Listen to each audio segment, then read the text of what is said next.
Hello and welcome back to my Pagan Pathworks. My name is Lisa and I am the founder of the channel.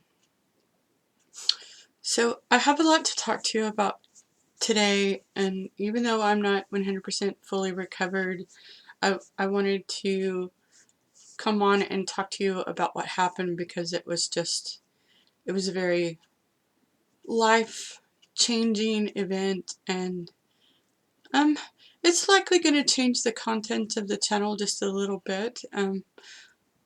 Although this channel has always been about me sharing my own path as I grow along my spiritual path, and so I guess it's maybe the content's not going to change. It's just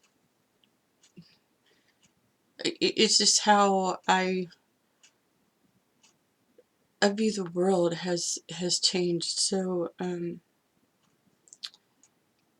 I need to start by giving you some background. So most of my adult life I have struggled with depression. Although recently my daughter thought that maybe I needed to look into being bipolar, which also, it does run in our family. But being bipolar does. It's also a possibility. But I have struggled with depression and my mental health for a lot of my adult life. Now, to be honest, my personal opinion is a lot of that, a lot of it stemmed from some unresolved issues um, and a lot of my shadow work and a lot of what I've shared on the channel about my shadow work has been dealing with those issues. But they say life is a spiral and not a straight line, and that's 100% accurate for me, because even though I thought that I conquered most of that self-hatred and self-loathing, turns out not really, not really. And I got to such a dark point in my life that I had started wishing that I'd just never been born and that I could just die. So I was very much in a suicidal mindset. Again,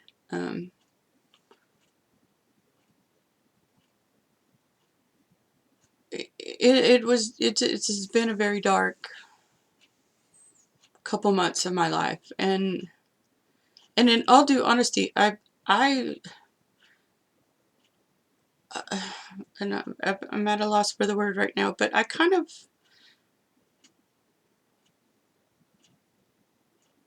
got to the point where I thought everybody around me felt the same way about me as that I felt for myself. That nobody would miss me if I was gone, and nobody loved and appreciated me, etc., etc. You name it. I guess and like I said, I'm struggling for the right adjective to describe that.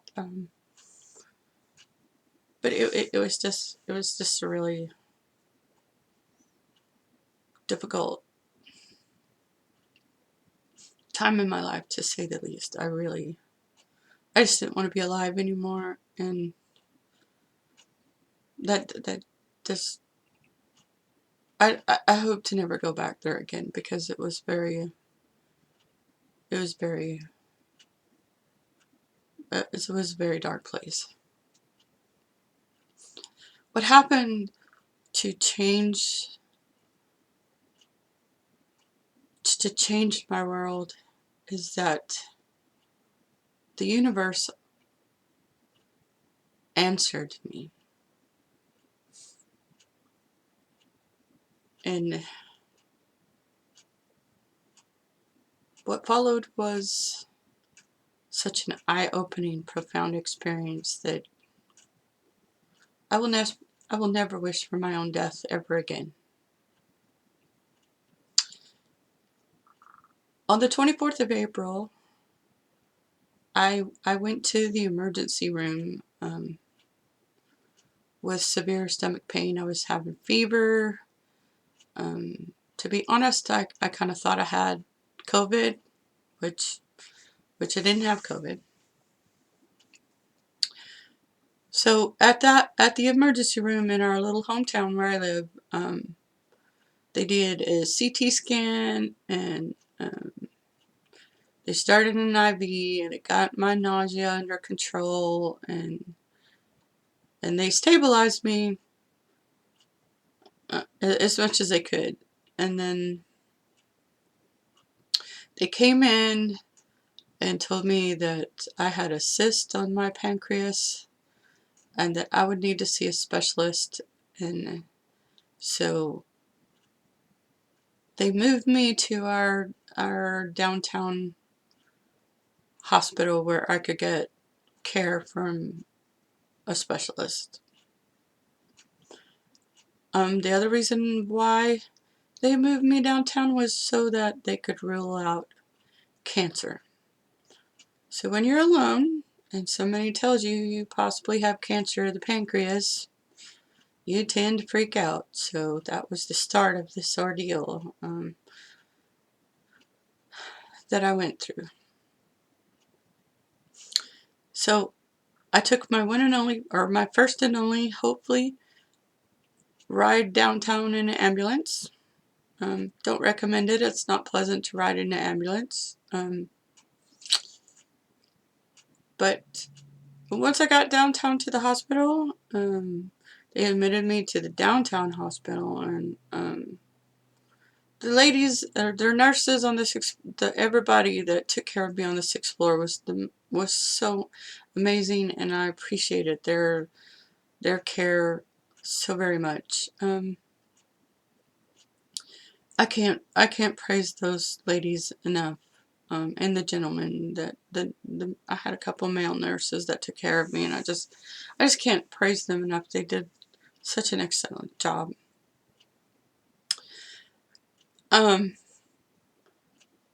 So the following Monday, they couldn't do anything until Monday because I came in over the weekend. So Sunday, I slept a lot, and they kept me on pain medicine and stuff to hold the nausea at bay, and then they put me on a liquid diet. So I had not eaten anything since the Friday before.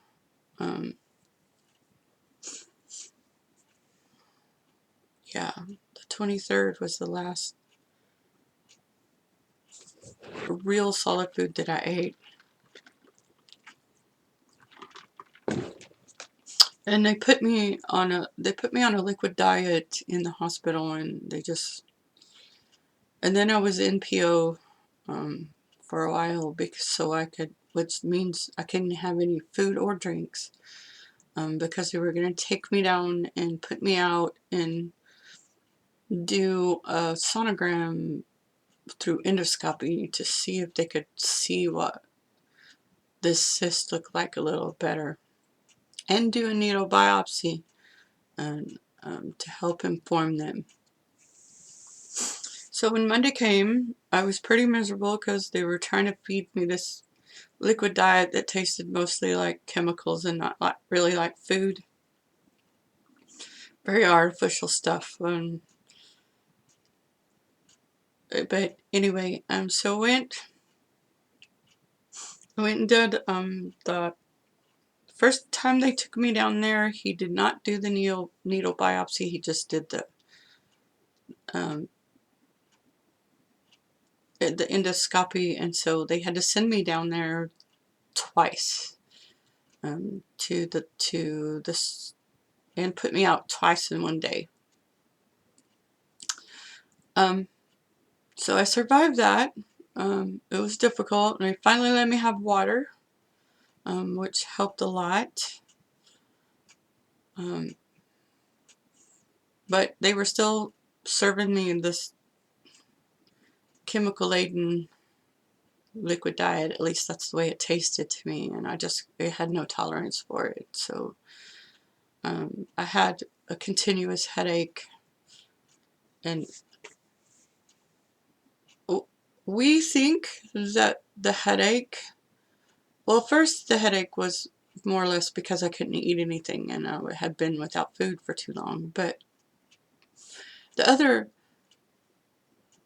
thing was I didn't realize how fully addicted to Dr. Pepper I was, and so we think I was doing a detox at the same time as I was having all this pain and nausea and vomiting from the infection in my pancreas, which the cyst caused that inflammation and infection in my pancreas, and that was causing my abdominal pain and my nausea. And so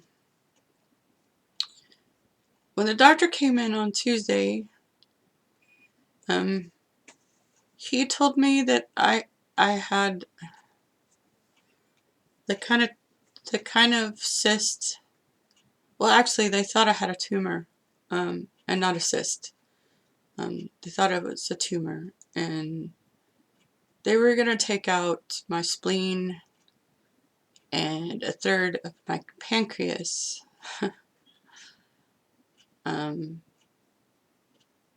Because at that point they were thinking that I had cancer.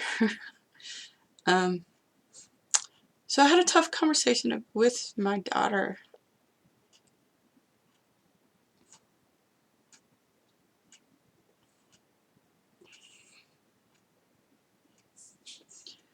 And my son, who were both with me at the hospital,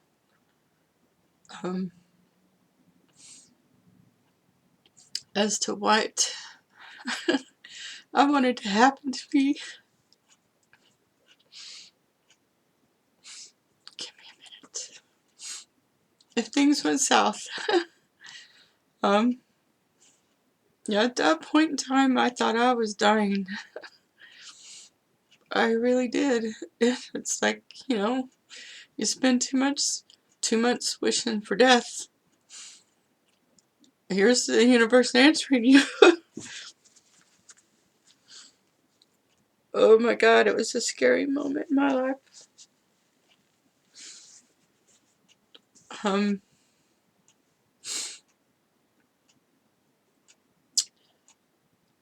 So,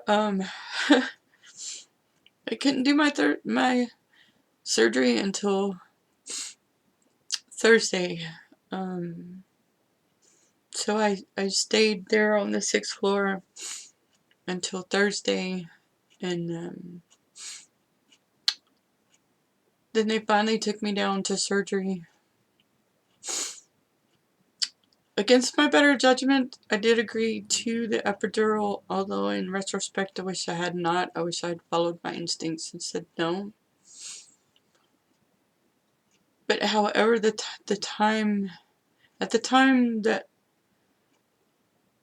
we were having, at the time they were taking me to surgery, we believed that I would come out of that without a spleen and or a third of my pancreas.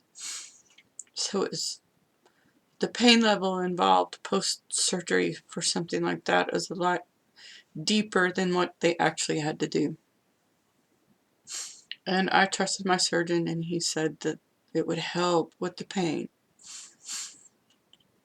And I'm glad I didn't have to find out, because they took me to surgery, and what they did find was the type of cyst that has the potential to develop into cancer, but it was not cancer at that time. I do not have cancer, which is awesome, because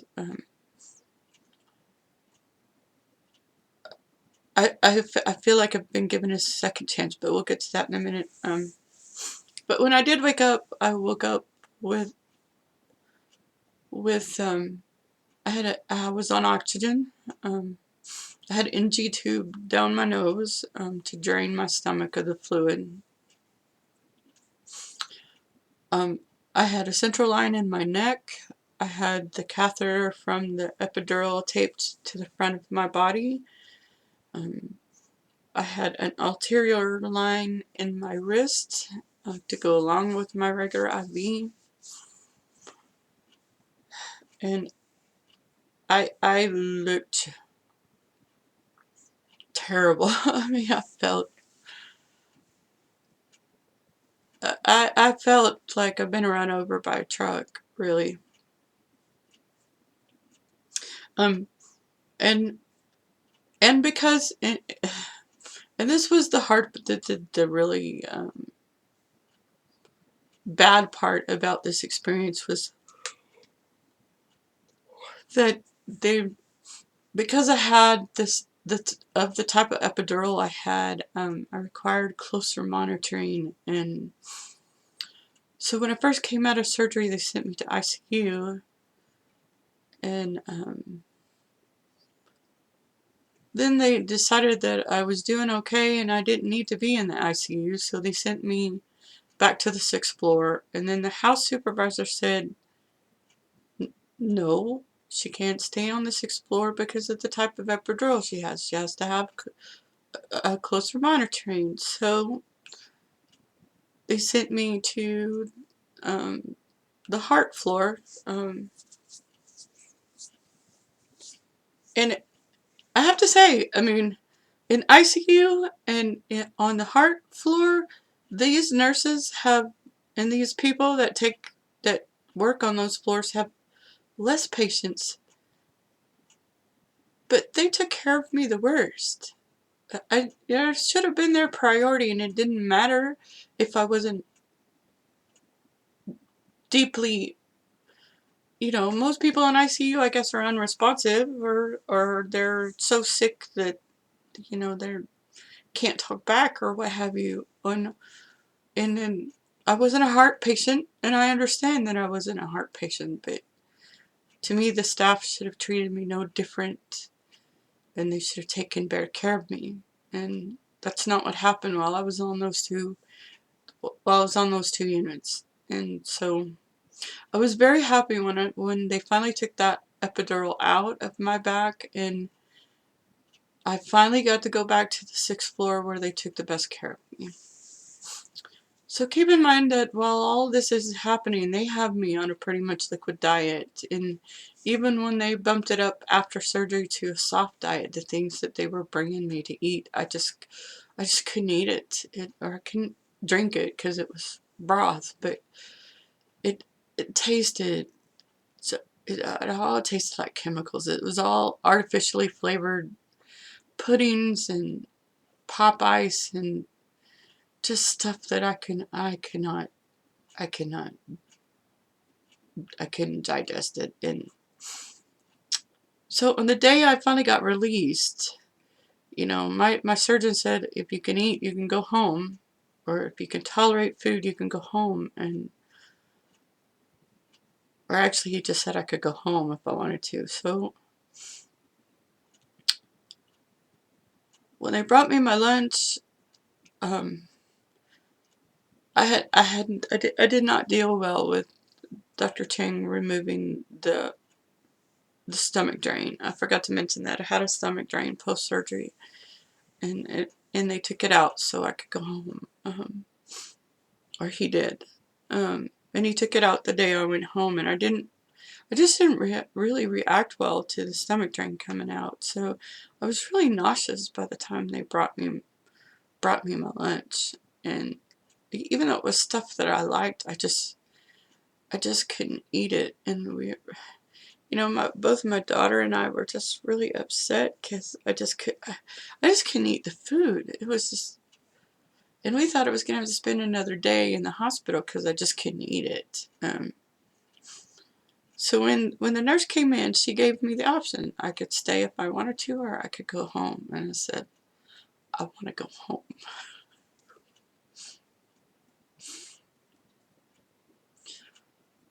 Home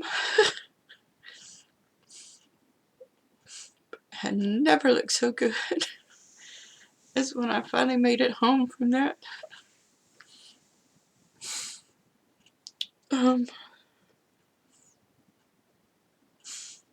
The ride home was rough. When we got here, we got some nausea medicine in me, and I slept for a while, and then um,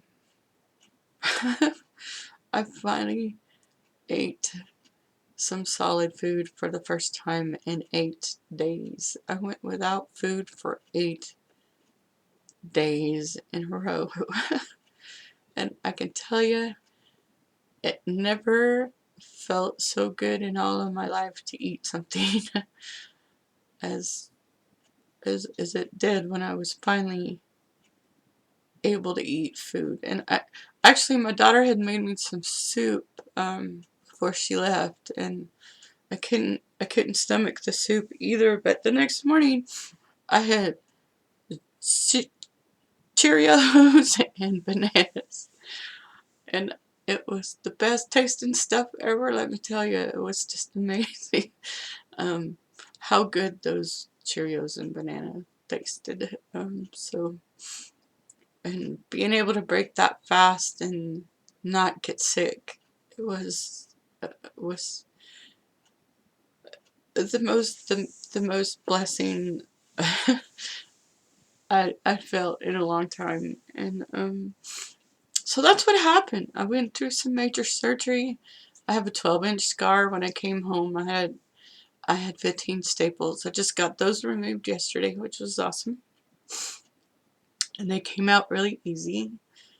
Um, so now I have a scar on my belly that looks a lot like a centipede. Um, and I, I choose to keep that scar there. I'm not going to try to make it go away. I'm just going to let it heal on its own, because I need that reminder. And for as traumatizing as this was, it was also a very spiritual experience for me. Because I feel like while I was in the hospital and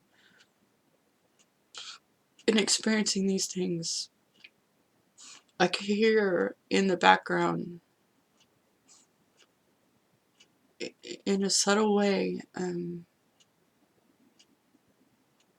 my God is asking me if I was paying attention, if I was seeing myself the way the people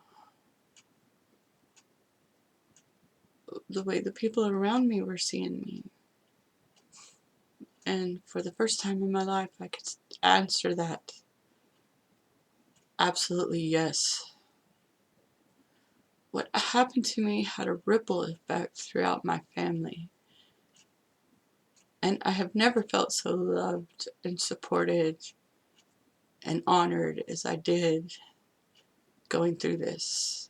And it helped me to see that I was projecting my own negative self-image and negative self-worth onto the people around me. That's not the way they saw me.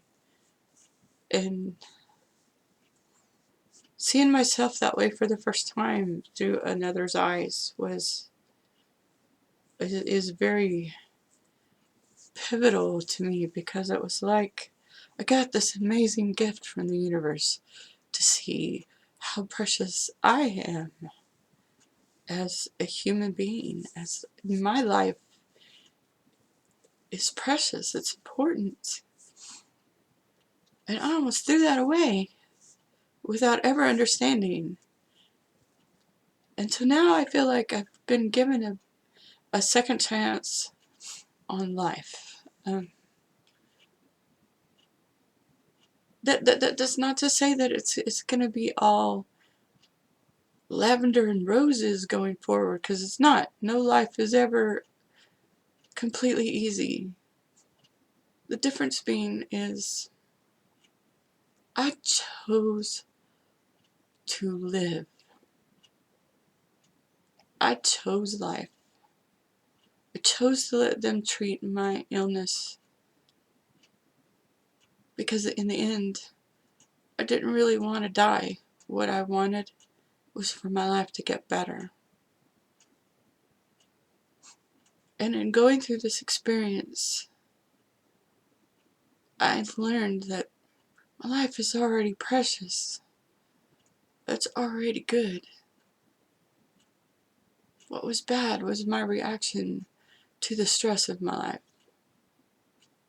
What was bad was my inability to cope with the challenges I was facing, and the indecision, and the insecurities, and you name it.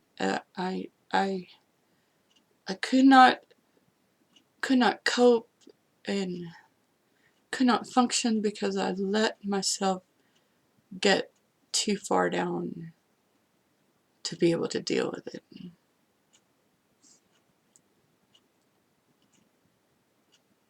But at the same time, I had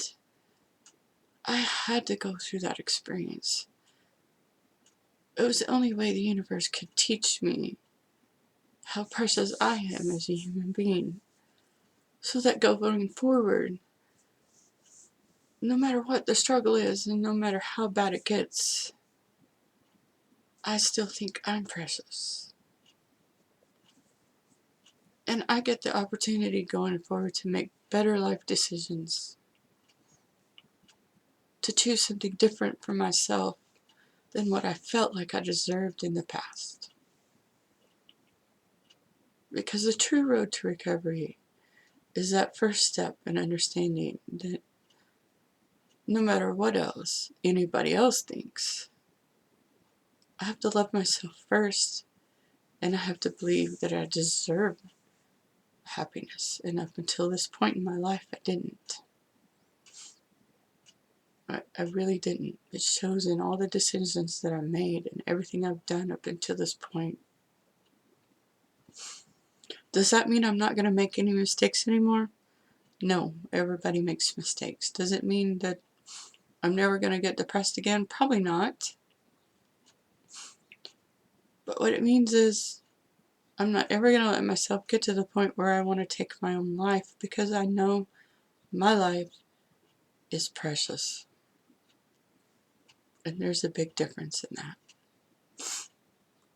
So I hope that you keep watching the channel, because along with these leaps and bounds in my mental health, it came with it a clarification on what my mission in life is right now. Now, part of it is related to my health, and part of it's related to my financial situation, and part of it is just life in general.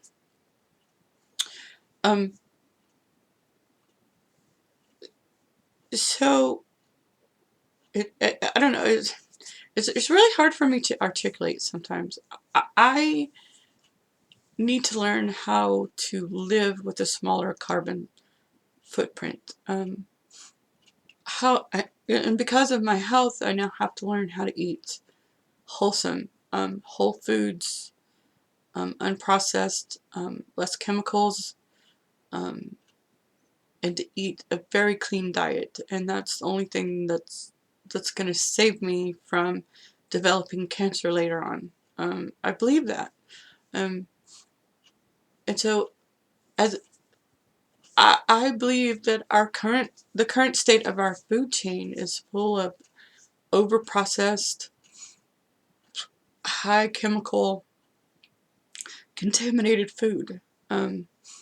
So going forward, one of the missions in my life is to be able to grow my own food, or at least part of it, and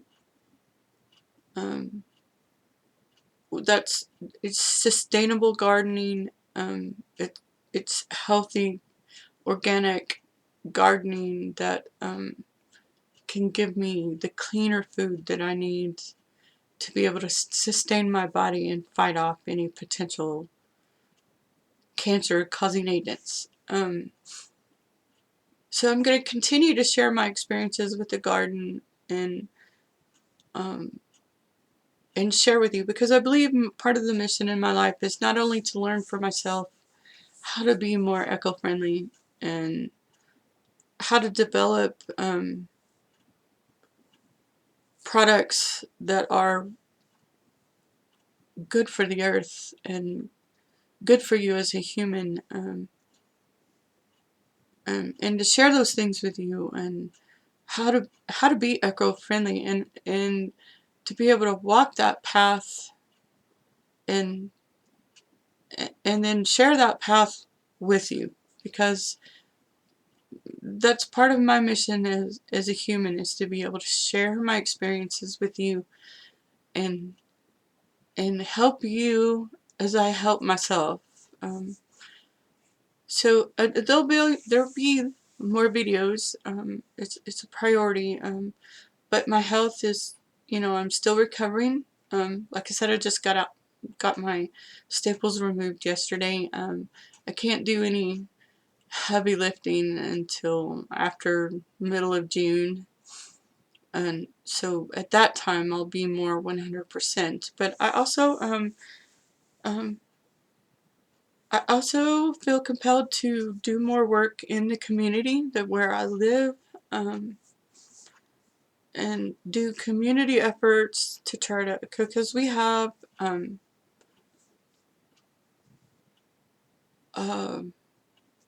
a area lake that's close to us that has parks attached to it, and then we have some area trails that I'm very keen on. And then our area is just really polluted. There's a lot of pollution around. So I hope to be a part of, or start a local grassroots movement to try to clean up the litter and clean our area up a little bit, and bring public awareness to why it's so important to pick up after ourselves and not pollute our water source. um, because the lake that we live by that's polluted is our water source. So there's a lot of activism that's part of the mission. And I don't know how that clarified in my mind, because a lot of times, let me tell you, epidurals can sometimes make you hallucinate, and that was some really wicked hallucinations. I thought the walls were falling in on me. So I'm not sure how in all of this mess my mission in life kind of clarified, but it did, and I'll be sharing that journey with you as well. So if you've made it to the end of this video, I thank you so very much for watching. I appreciate your time and attention, and I hope you join me. Please subscribe if you liked this video, and hit the bell so you can get notifications of my next video. And again, thank you so very much for watching, and have a very blessed day.